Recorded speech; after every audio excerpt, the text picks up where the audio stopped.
Good morning, everyone. Today I will update you on some of the changes that I've made on this drinking water for the dog.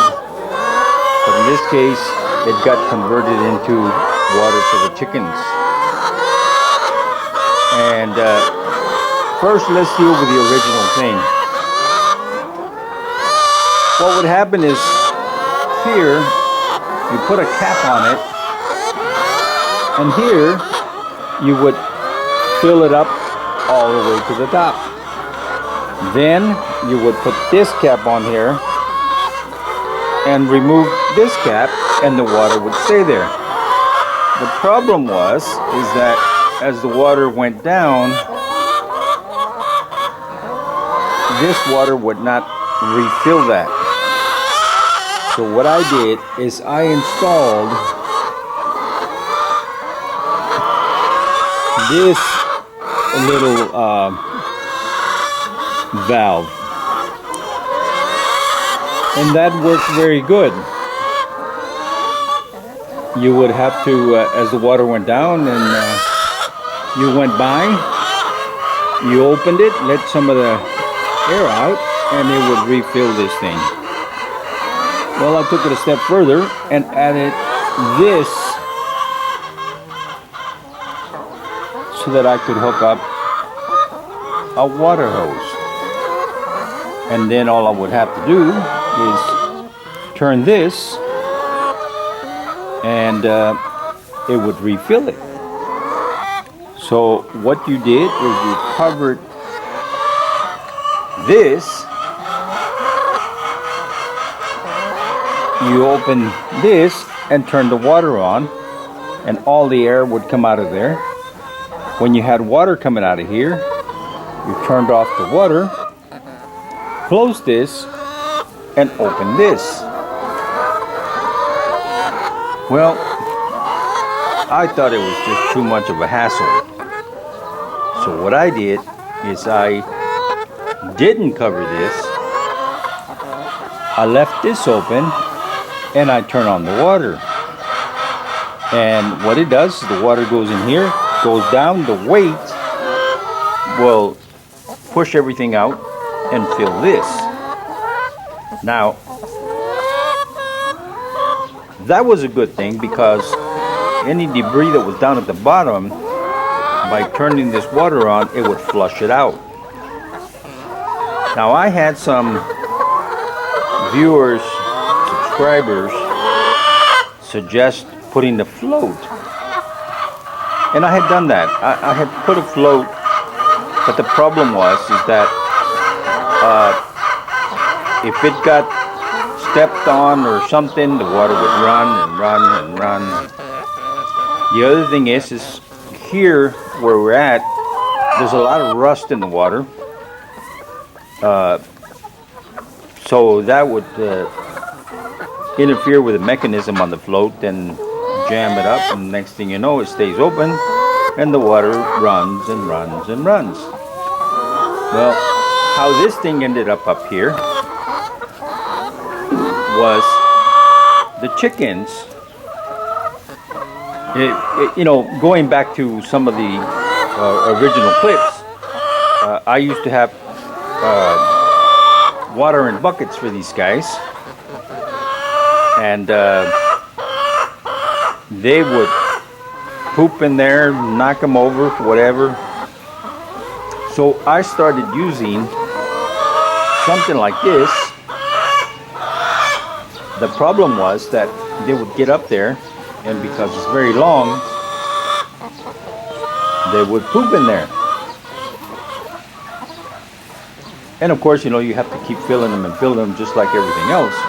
So I moved this thing in here, because if these characters get here, their butt is hanging off the side, and no matter what, they can't poop in there. The worst that happens is they have something on their beaks, and a little bit of debris gets in there, and it settles down to the bottom. Now, let me show you.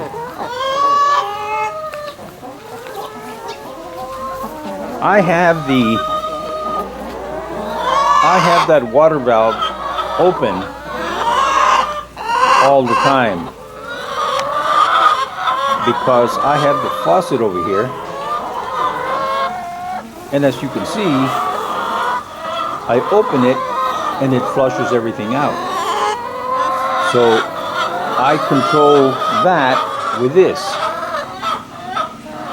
So if I turn this faucet on here, the water comes out over there because it's already open. Now, this here used to supply water to,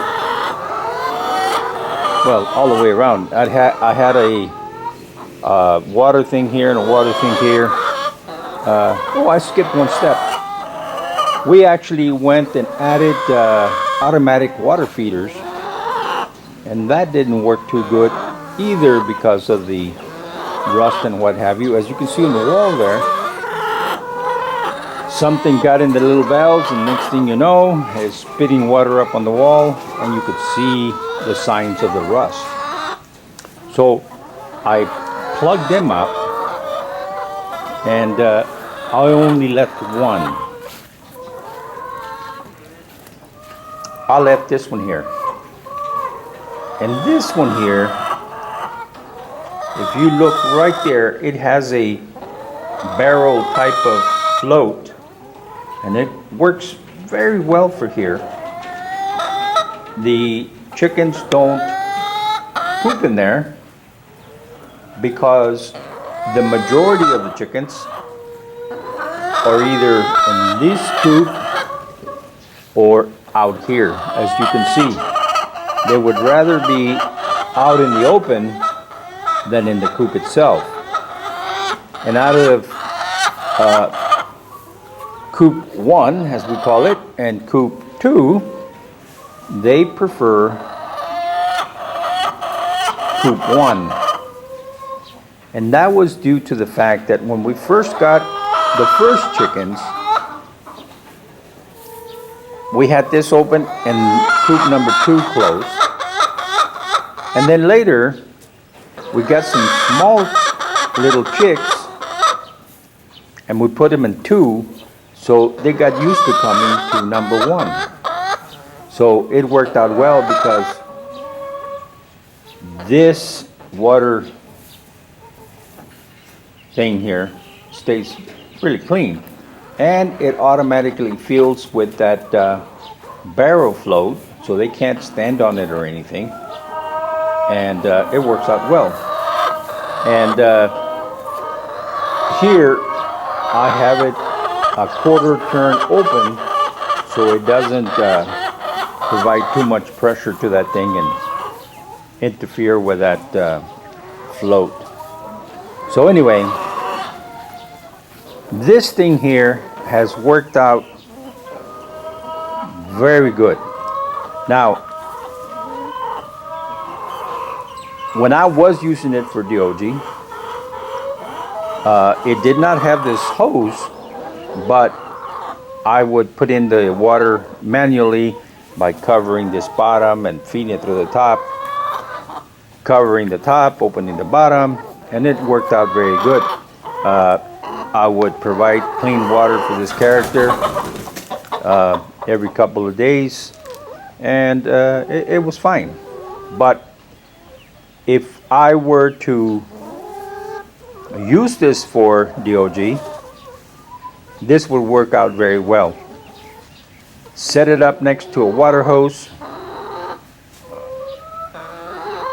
connect it through here with that vent on top, or you can simply just put a hole in the cover.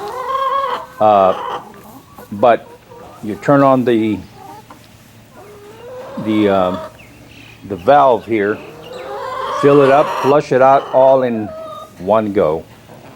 So yeah, this has been doing fantastic.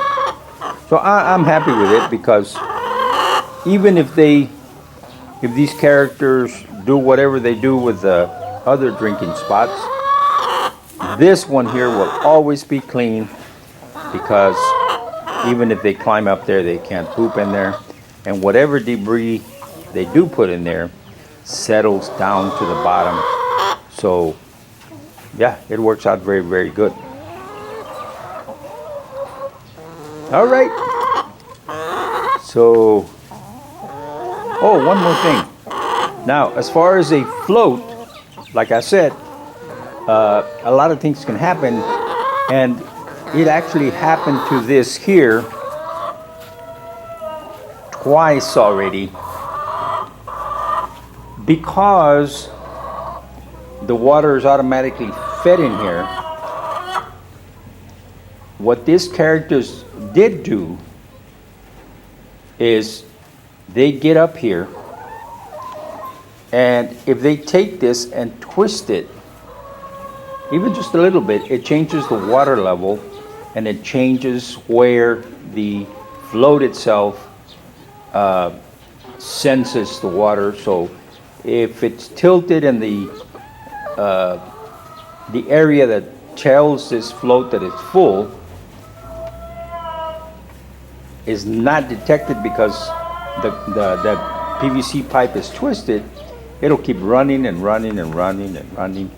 Now, this system is hooked up to that tank right there. So that's 1,000 liters. So if this thing runs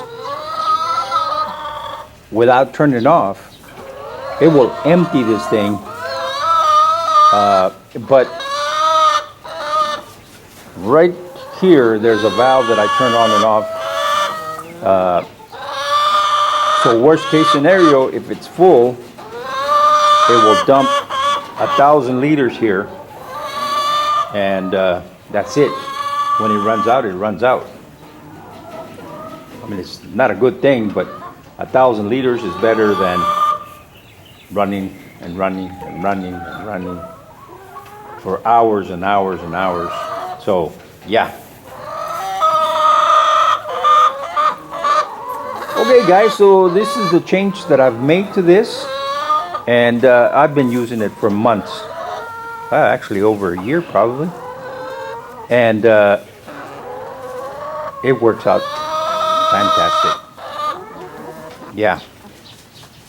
Now, if I really wanted to, I could make more, put them in the corners, put them everywhere, and just come in, turn on the valve, fill them all up, one at a time, all at the same time, whatever. And, you know, I wouldn't have to worry about whether the float got stuck or not. So, yeah.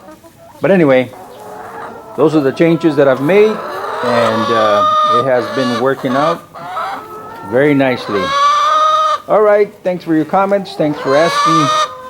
And if you wanted to use it for your dog, I got to tell you, it works out very, very nicely because it keeps fresh and clean water in here, and you don't have to worry about having some kind of container that's going to tip over, that your dog or your cat or whatever tips over and they have no water. This works out very, very nicely. All right, guys, we'll see you next time on a different subject. Whatever we happen to come up with, whatever we do, you know, whatever experiments we're running, we'll share them with you. All right, guys. Bye. Thanks for watching.